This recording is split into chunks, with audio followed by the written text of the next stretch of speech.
الدقة على ايش؟ أوكي. yeah. في الرواية خلي رواية الآن، بس أنا أقول يعني بصفة عام كيف أعرف بأن هذا عالم وهذا عمي؟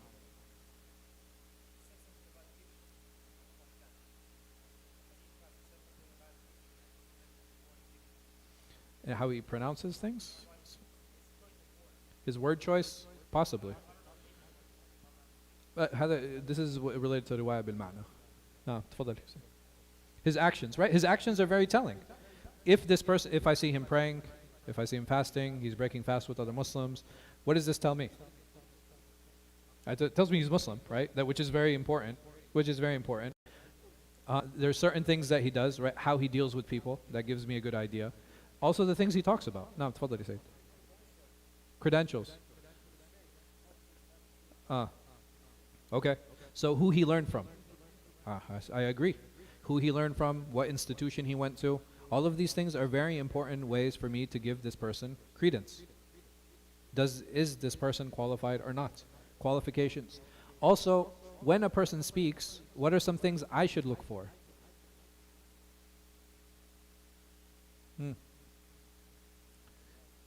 Right, I should look for knowledge for sure, but that knowledge, when I'm taking it or when he's giving it, what are some things that I should be taking away from that? What should happen? Should I feel that if this person is breaking people into categories, or if this person is bringing people together, which way is more prophetic? Bringing the people together. There's no doubt. But if I have somebody who's sitting and saying, okay, well, he's from this hizb, and he's from this party, and he's from this group, and he's from this, is this a prophetic way of calling people to Islam? No, it's not.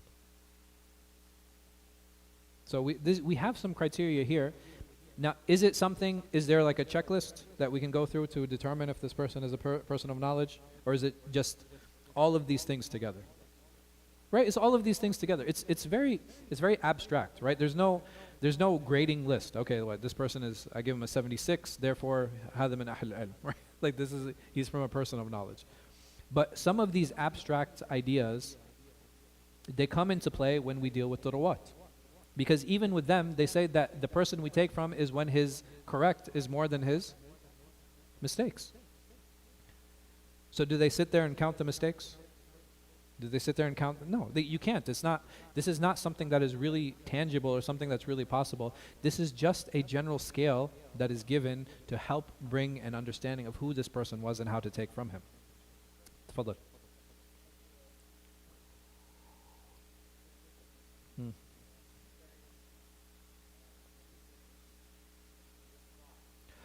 Why they used to? No, he not in his muqaddimah, he doesn't. But there are a few reasons, right? Some of the reasons, why would somebody who fabricates, why does he fabricate? Either for a position in the sultan, right, politically, that people have political reasons for taking it. People have religious reasons, right? So if they're from a particular firqa, if they're from a particular sect or a particular hizb, what is he going to want to do? Yansur madhabu, right? He's going to want to say something to promote his madhab. Why else? Maybe financial reasons, which is not as much, right? Which is not as much because there's not a lot of financial benefit in the hadith. But politically and religiously, these are the two main reasons that people actually used to do wada. Imam Muslim doesn't mention it here. Yeah. The ulama jar wa ta'dil. The scholars. No. I'm talking when we talk about narrators, when we talk about rawat, ulama jar wa ta'dil. Now, as for everyone else, you can determine. Yes, this person has knowledge, this person doesn't. You don't have to, because you're not judging his knowledge. Fi farq. If someone asks me to sit with a scholar, if I have less knowledge than him, can I say he's knowledgeable or not? Yes. Can I say how much knowledge he has? No. That's the difference. Allah subhanahu wa ta'ala has given us all the ability to determine between what? What is knowledgeable and what is ignorance. I don't need to be more knowledgeable than him. I only need to be more knowledgeable than him to tell me how much knowledge this person has. But we're not here to judge that. And people use different things to judge knowledge, right? So I remember that one of them said, how do you determine how knowledgeable someone is? Well, how much hadith do you have memorized? Is that a sign of knowledge?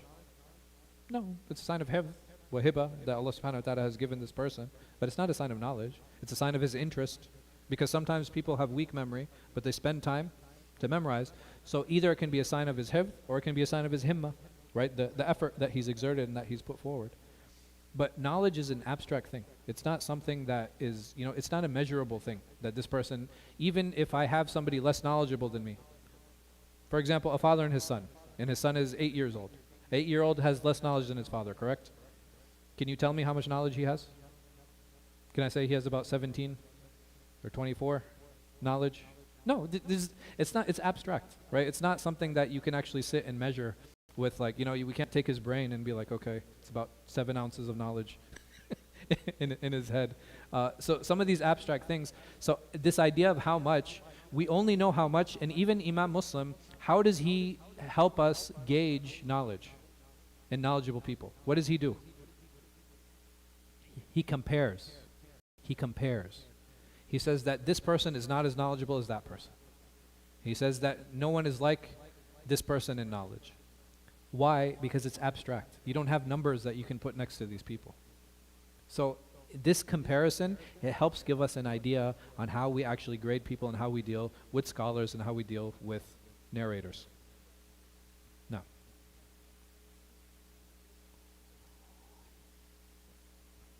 Yeah. Mm-hmm. صح. Mm-hmm. Yeah. Yeah. Mm-hmm. Yeah. Sure. So even the Prophet ﷺ, if he said, when he's talking about knowledge and he's talking about these things, there's a very famous hadith. He says, whenever Allah intends good for someone, what does He give them? Fiqh. يُفَقِّهُ فِي الدِّينِ. He gives them what? What does fiqh mean? Understanding. Right? He gives him understanding of the religion. Did the Prophet ﷺ say that he makes him memorize more? No. Is memorization important? Yes, it is. There's no doubt. It's a tool. And when you memorize something, so if you memorize the Quran, what is the advantage? You have the Quran in one instance. You guys understand? Are you following me? You have the Quran in one instance, meaning that the Quran is available to you at a moment. Any word, any ayah, any use, any surah. It's available to you in a moment, in an instance. That is the benefit of memorizing. And I can superimpose all of the different verses. If I'm looking for a particular pattern, if I'm looking for a particular theme, I have the ability now to gather all of these verses in one instant. The same thing with the hadith. The more hadith that I have, the more hadith I can superimpose and gather in an instant. And this is the same thing the muhaddithin did. Remember, Imam Muslim, he chose from how many hadith? 300,000. And in order to have 300,000 hadith available to him, and in many countries you have, like in Mauritania, it's not uncommon to memorize books. Why? They would memorize like books like crazy. Why? It's not just paper not being, it's expensive. It costs money to buy books. It's cheaper to what? It's cheaper to memorize. Honestly, it's cheaper to memorize. Because memorizing is what? How much does it cost to memorize? It's free. It's free 99, right? And the only thing it costs you is time. You're right. No, and that's the thing, right? If you don't have other distractions, when we think, sometimes we think of the companions, we think about the Arabs of old, we say, well, they memorized all these things. Why? Because they had time. They didn't have as many distractions as we have today. And not just that, it was a skill that was important to them. It's something that they constantly trained. So he mentions examples. And the reason he mentions examples is to help us understand what these individuals were and how we compare them to others. Because this is the only way to gauge. The only way to gauge is to be like, because we can't put numbers on top of them. We can't say, okay, he's scholar level 72 and this one's, 65. So what does he do? He groups them and he says, okay, well, this one's more knowledgeable than this one. And this one is less knowledgeable than this one. Because when you have that comparison, it helps give you a general scale of who these individuals were and what they narrated. And then he goes on to say, لأن حكم أهل العلم والذي نعرفه من مذهبهم في قبول ما يتفرد به المحدث من الحديث أن يكونوا قد شارك الثقات من أهل العلم والحفظ في بعض ما رووا أمعن في ذلك على الموافقة لهم فإذا وجد كذلك ثم زاد بعد ذلك شيئا ليس عند أصحابه قبلت زيادته. So over here he mentions another very important term. He mentions the term ziyada. And ziyada, what does that mean to us in Arabic? It means what? Extra. It means in addition. So over here, a munkar or something that is munkar can be also in addition. And over here he's saying that, okay, sometimes you have narrations where you have this extra piece of information. How do you deal with it? Because this is important. And he'll talk about when he deals with it. But what I want to talk about here first is that this idea of tafarrud. This idea of tafarrud, and I think we had mentioned this in the hadith class. What is tafarrud? You guys remember? Tafarrud biddal. So when you have lone narrations, and when you have lone narrations, why is this problematic?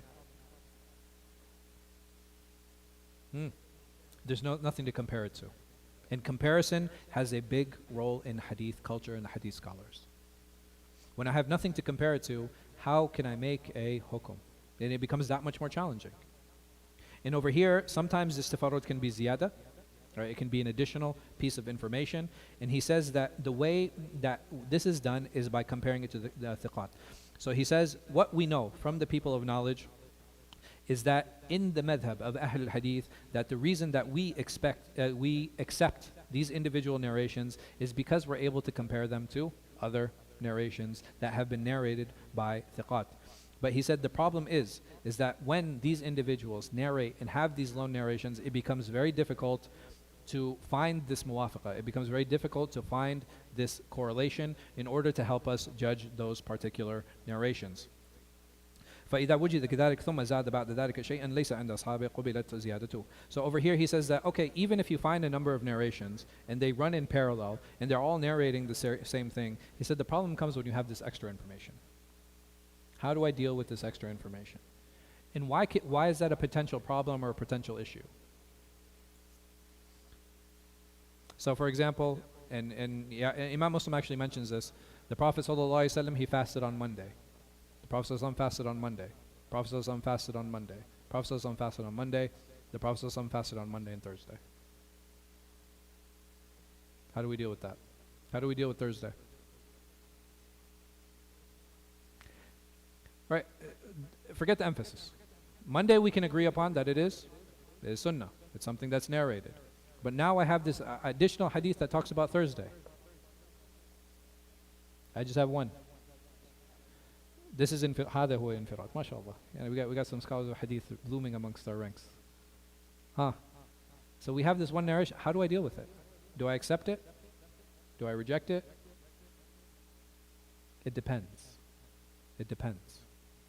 Right? It depends on a number of issues, inshallah, which we will definitely talk about. But at the end of the day, do you see how the science is a lot more than we sometimes take it to be? Because even these additions, who is narrating these additions that it's become problematic for us? People who we know to be what? Thiqa. We know these individuals to be trustworthy. We know them to be reliable. We know them to be precise. And now I have this extra piece of information. And now that as a scholar of hadith, I have nothing to compare it to, I am put in a very difficult position. Do I accept this ziyada? Or do I reject it? Because the possibility of rejecting it, what am I doing? I'm making something not a sunnah. And if I'm accepting it, I'm making something a sunnah. Either I'm rejecting something that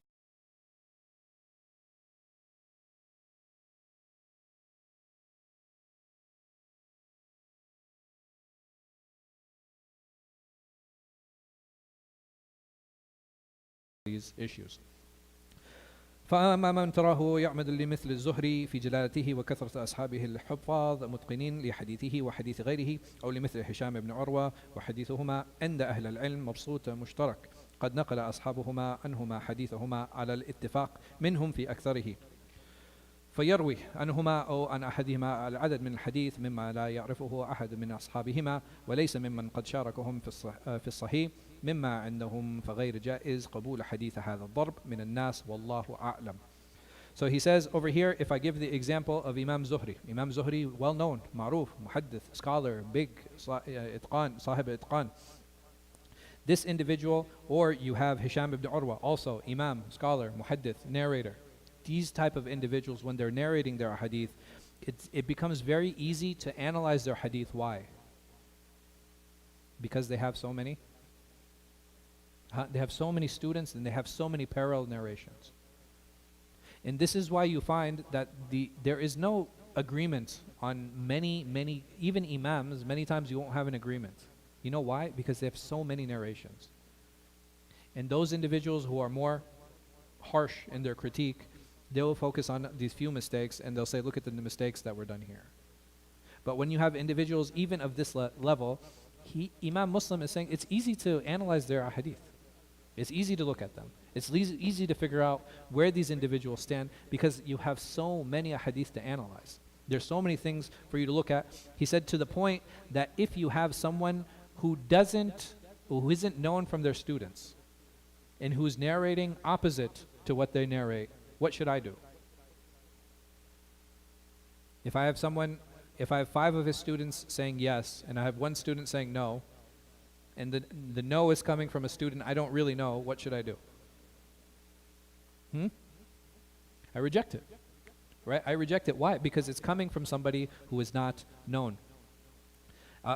Or you'll have a lesser known student. So for example, imagine a majlis of hadith.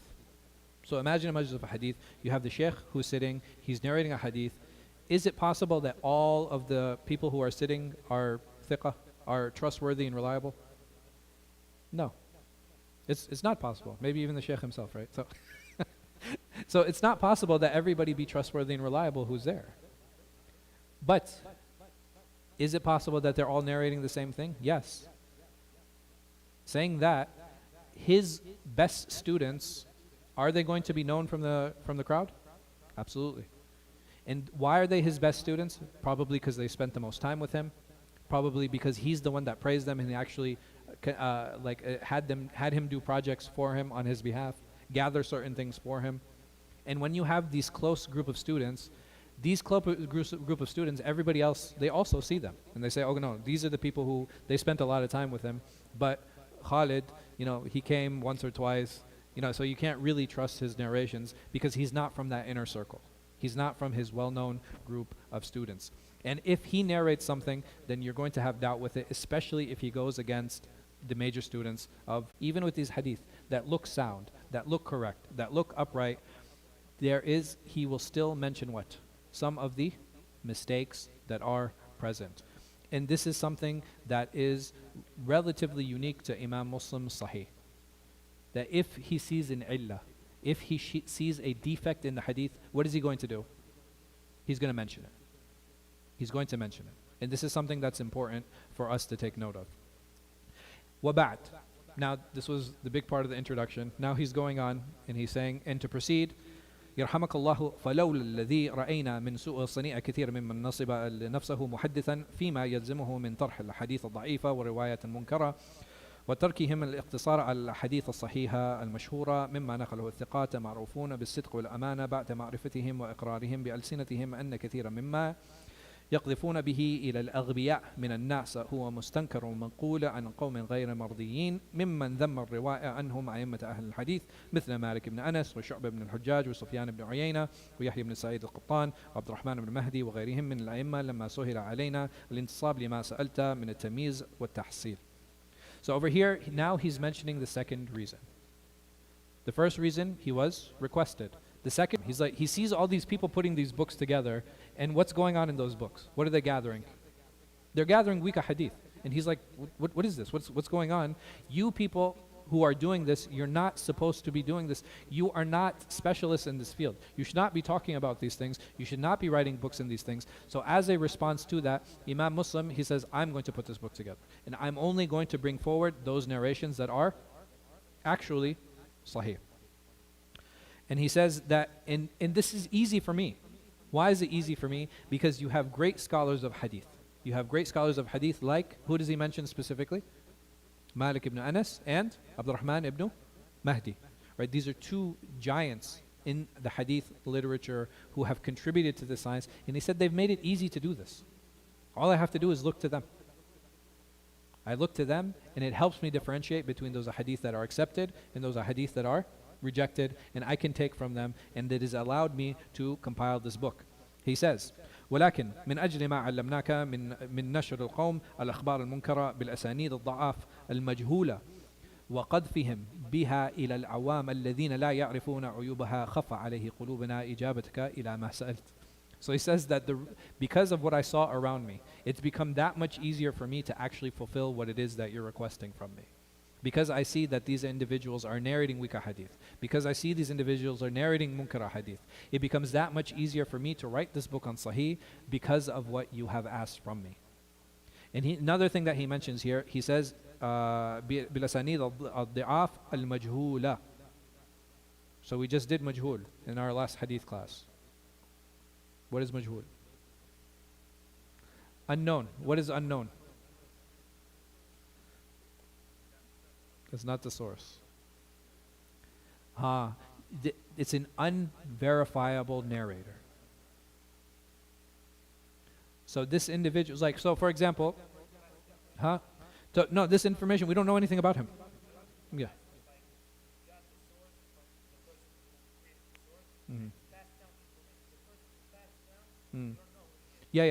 Yeah, so like the narrator, we have no idea who it is. Like either you don't know who the narrator is or you don't know anything about them. So for example, if I see Khalid in the masjid, is Khalid a liar? No, you don't know. So I can't call him a liar, but I also can't call him what? I can't call him truthful because I don't know anything about him. And it's the same thing with majhul. It's the same thing with majhul. If I don't know, Imam Muslim, he puts this in which category? Da'af. He says that if you don't know the condition of the narrator, then the hadith is automatically rejected.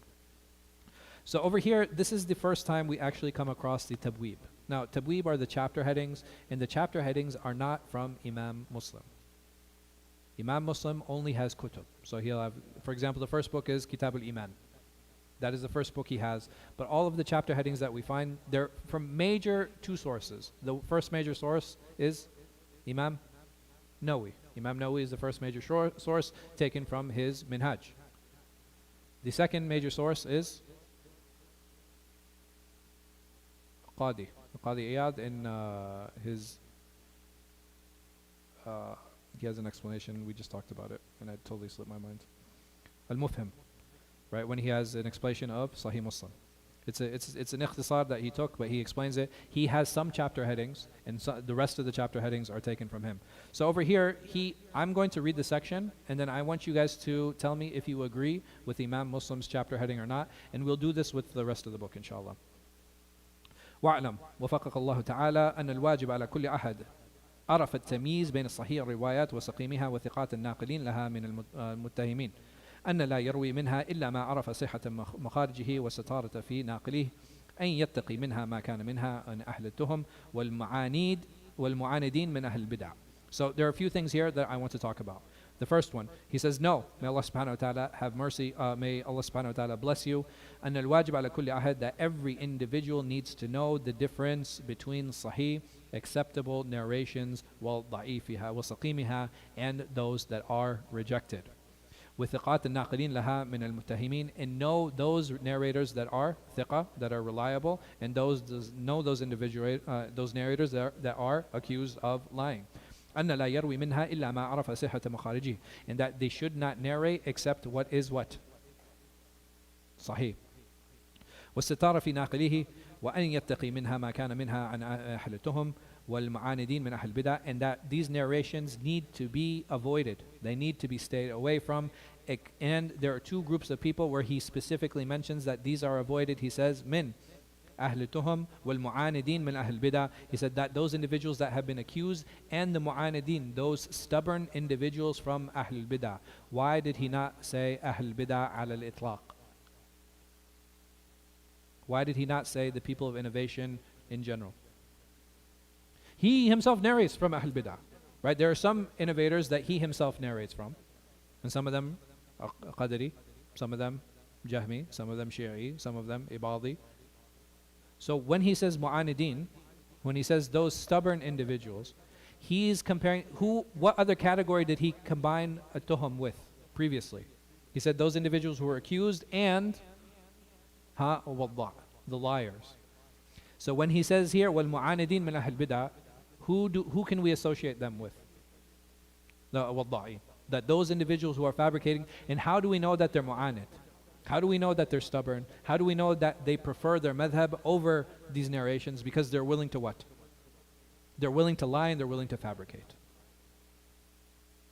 And he says, وَالدَّلِيلُ أَنَّ الَّذِي قُلْنَا مِنْ هَذَا هُوَ اللَّازِمْ دُونَ مَا خَالَفَهُ قَوْلُ اللَّهِ تَعَالَى يَا أَيُّهَا الَّذِينَ آمَنُوا إن جاءكم فاسق بنبأ فتبينوا أن تصيبوا قوما بجهالة فتصبحوا على ما فعلتم نادمين وقال جل ثناؤه ممن ترضون من الشهداء وقال عز وجل وأشهدوا ذوي العدل منكم. So over here he brings a few proofs on why he can actually differentiate and why it is permissible for him to make these rulings on these particular narrators. Because some people might claim, okay, well, if you're saying that this person is a liar, or you're saying this person is a fabricator, are you not now going around accusing people? So over here, he uses Allah subhanahu wa ta'ala's statement, if a sinner comes to you with a piece of information, then you have to what? You have to verify it. So over here, Allah subhanahu wa ta'ala, and here the fasiq is who? You guys know? It was one of who? It was one of the companions. Allah subhanahu wa ta'ala wasafahu bil-ish. Allah subhanahu wa ta'ala describes him with what? With fisq. So over here, it can be anyone. It could be anyone who comes to you with a piece of information. Then you have to verify. And Allah subhanahu wa ta'ala, he also uses Allah subhanahu wa ta'ala's statement, min man tardawna min shuhada, and take those individuals who you are pleased with as witnesses. That people who are accepted in the community, people who are looked up to, that these are the individuals who should bear witness unto these affairs. وقال عز وجل واشهدوا ذو العدل منكم, and those individuals should witness it who are ذو العدل, those individuals who are upright, those individuals who are righteous. فدل بما ذكرنا من هذه الآية أن خبر الفاسق ساقط غير مقبول. That, and this proves that when a fasiq narrates something, that his narrations are to be rejected. وأن شهادة غير العدل مردودة, and that if an individual gives witness and he himself is not adil, he himself is not righteous, then his witnessing is to be rejected. وخبر وإن فارق معنى الشهادة في بعض الوجوه, he says that even if narrating is different from witnessing in certain respects and certain regards, فقد يجتمعنا في أعظم معانيهما, that these individuals, they still share a meaning and they share a facet when it comes to the greater part of this, which is actually narrating, putting forward, and witnessing. إذ كان خبر الفاسق غير مقبول عند أهل العلم, and that the narration of a fasiq or a sinner is not accepted amongst the people of knowledge, كما أن شهادته مردودة عند جميعهم, as the witness of such an individual would be rejected by all of them. ودلت السنة على نفي رواية منكر من الأخبار كنحو دلالة القرآن على نفي خبر الفاسق. He says similarly, the Sunnah also points to this fact. The Sunnah also points to this fact that the narration of a fasiq or the narration that is munkar is to be rejected. And this is very much in line with what the verse that he has brought in, or what the Quran says on the subject. وَهُوَ الْأَثَرُ الْمَشْهُورُ عَنْ رَسُولِ اللَّهِ صَلَّى اللَّهُ عَلَيْهِ وسلم. He said, in this sunnah is taken from this athar, is taken from this narration, مَنْ حَدَّثَ عَنِّي بِحَدِيثٍ يُرَى أَنَّهُ كَذِبْ فَهُوَ أَحَدُ الْكَاذِبِينَ, that whoever narrates from me a hadith and he knows, and it is a lie, then he is one of the two liars. Whoever narrates a hadith on me and the hadith is a lie, then he is one of the two liars. Who are the two liars? Or who is the possibility? So he's saying that either he said somebody's lying. Who? Either the narrator himself or the one that he is narrating from. So you're going to be a liar. There's a very strong possibility that you yourself are going to be a liar. And then he goes on to say, قال حدثنا أبو بكر بن أبي شيبة قال حدثنا وكيع عن شعبة عن الحكم عن عبد الرحمن بن أبي ليلى عن سمرة بن جندب. And he's just mentioning the chain of narration for the hadith. and he does tahwil al-isnad. So he brings another isnad to talk about this, saying وحدثنا أبو بكر بن أبي شيبة أيضا قال حدثنا وكيع عن شعبة بن سفيان عن حبيب عن ميمون بن أبي شبيب عن المغيرة بن شعبة قال رسول الله صلى الله عليه وسلم ذلك. So he mentions the two companions are narrating this. He says Samra ibn Junnab and Mughira ibn Shu'bah, and then he brings the chains of narrations going back to this hadith about the one who narrates on the Prophet ﷺ and it is a lie, then he is one of the two liars. So over here, Imam An-Nawawi, he titles this saying Bab wujub riwaya an al-thiqat wa tark al-kadhabin, that the obligation of narrating on upright thiqa individuals and leaving off the liars. What do you guys think about that chapter heading? You think it's appropriate for what he spoke about here? Yeah, he says Bab wujub riwaya an al-thiqat, the obligation of narrating on those who are thiqa and trustworthy, wa tark al-kadhabin, and the obligation of leaving off the narration of those who are liars. I don't think it's bad. I think it's okay. I would have preferred yani bab wujub at-tamyiz bain as-sahih was-saqim. That would have been my preference. That he said the obligation of learning how to differentiate between what is an accepted and a rejected narration. Because does everybody need to be the highest level of thiqa to take their narration? No, they don't. لعله يريد يعني من that like a spectrum from that. والله أعلم. It could be Hassan, yeah. But wallahu alam, maybe from thiqa he just means maqbool, he means accepted. But the meaning comes across.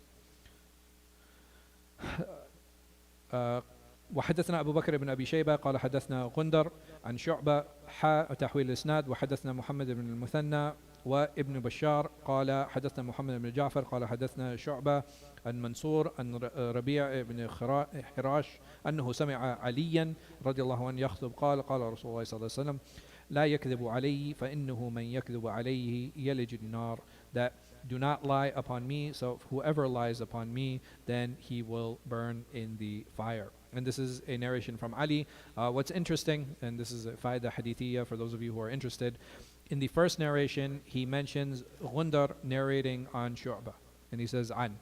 In the second narration he says Ibn Bashar Muhammad ibn Ja'far حدثنا Shu'bah.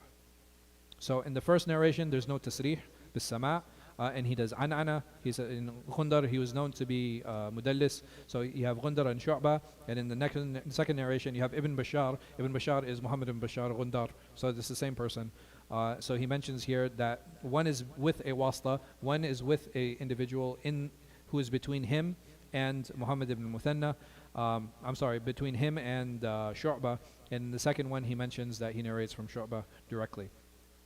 وحدثني زهير بن حرب قال حدثنا إسماعيل ابن عليا عن عبد العزيز بن صهيب عن أنس بن مالك رضي الله عنه أنه قال إنه ليمنعني أن أحدثكم حديثا كثيرا أن رسول الله صلى الله عليه وسلم. He says the only thing that prevents me from narrating a lot of a hadith to you is the saying of the Prophet صلى الله عليه وسلم من تعمد علي كذبا فليتبوأ مقعده من النار, that whoever intentionally lies upon me then let him take a seat on the hellfire. And he was afraid that with too many narrations that he might make a mistake, and a mistake would go back and be a lie on the Prophet Muhammad sallallahu alayhi wasallam. وحدثنا محمد بن عبيد الغبري قال حدثنا أبو عوانة عن أبي حصين عن أبي صالح عن أبي هريرة قال رسول الله صلى الله عليه وسلم من كذب علي متعمدا فليتبوأ مقعده من النار, that whoever lies on me intentionally then let him take a seat in the hellfire. قال وحدثنا محمد بن عبد الله بن النمير قال حدثنا أبي قال حدثنا سعيد بن عبيد قال حدثنا علي بن ربيع قال أتيت المسجد والمغيرة أمير الكوفة فقال للمغيرة سمعت رسول الله صلى الله عليه وسلم يقول إن كذبا علي ليس ككذب على أحد فمن كذب علي متعمدا فليتبوأ مقعده من النار. So over here we have a narration of Mughira ibn Shu'bah when he was actually on the he was in the masjid, he was the Amir or the governor of Kufa at the time, and he says that lying upon me, and he's narrating on the Prophet ﷺ, he said lying upon me is not lying on anyone else. Whoever lies upon me, then let him take a seat in the hellfire. And the next hadith is وحدثني علي بن حجر السعدي قال حدثنا علي بن مسهر قال أخبرنا محمد بن قيس الأسدي عن علي بن ربيع الأسدي عن المغيرة بن شعبة عن النبي صلى الله عليه وسلم بمثله ولم يذكر إن كذبا عليه ليس ككذب على أحد. So over here he's saying, he mentions the same hadith. He mentions the same narrator. He says, but this first part that who lying upon me is not lying upon anyone else. Over here, what did he just do? Over here, what did he just do? So in the first hadith, he says that lying upon me is not lying upon not like lying upon anyone else. Whoever lies upon me intentionally, let him take his seat in the hellfire. The second one, he says that it's the same hadith on Mughira, but this first part about whoever lying upon me is not lying on others. He's saying that this is not mentioned in the first hadith. What did he just do? Or what is he giving ishara to? Or what is he indicating? Huh? He's indicating either tafarrud or there's some type of illah, there's a mistake that's here. Meaning an illah can either be that it's something on the Prophet sallallahu alaihi wasallam, or it's very possible that this statement is from who? It's from the Rawi, or it could be from Mughira, or it can be from min ahad rawat. It can actually be from one of the narrators. But this part, man kadhaba alayhi muta'ammadan falyatabawwa'u maq'adahu min an-nar, that whoever lies upon me intentionally, then let him take in the seat in the hellfire. This is something that is agreed upon for sure. And that is the end of this next chapter heading, which is Imam Nawawi, he titles it Bab fi tahdhir min kadhib ala Rasulullah, that the chapter concerning and warning an individual on lying on the Prophet ﷺ. And I think this chapter heading is very appropriate for all of the hadith that Imam Muslim has brought here. But we'll stop here. It's almost time for adhan. Wallahu a'lam wa sallallahu ala khayri khalqin nabina Muhammad wa ala alihi sahbihi wa sallam. We have time for a couple quick questions if anybody has any. Yeah, tafadhal ya Uthman. Yeah. Yeah. So basically, if what happens like with the mudallis, because the second narration he actually does tasrih bis sama'. In the first one he says an Shu'bah, in the other one he says haddathana Muhammad ibn Ja'far, haddathana Shu'bah. So he actually does tasrih, stating that okay, this is who the wasta was and this is who the person was, which is why it was okay for him to bring it here. Wallahu a'lam. Allahu Akbar, Allahu Akbar, Allahu Akbar, Allahu Akbar. Ashhadu an la ilaha illallah, ashhadu an la ilaha illallah. أشهد أن محمد رسول الله، أشهد أن محمد رسول الله. حي على الصلاة، حي على الصلاة، حي على الفلاح، حي على الفلاح. الله أكبر، الله أكبر، لا إله إلا الله.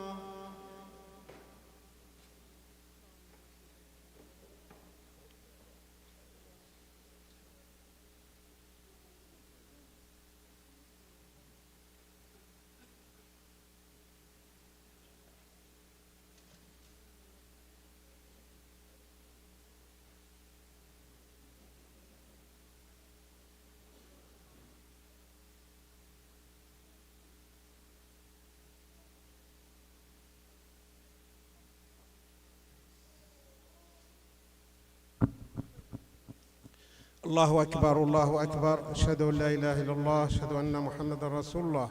حي على الصلاة، حي على الفلاح، قد قامت الصلاة، قد قامت الصلاة. الله أكبر، الله أكبر، لا إله إلا الله.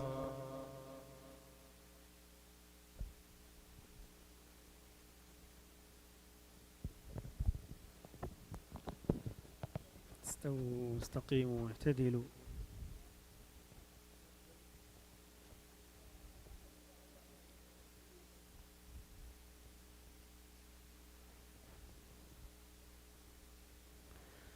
الله أكبر.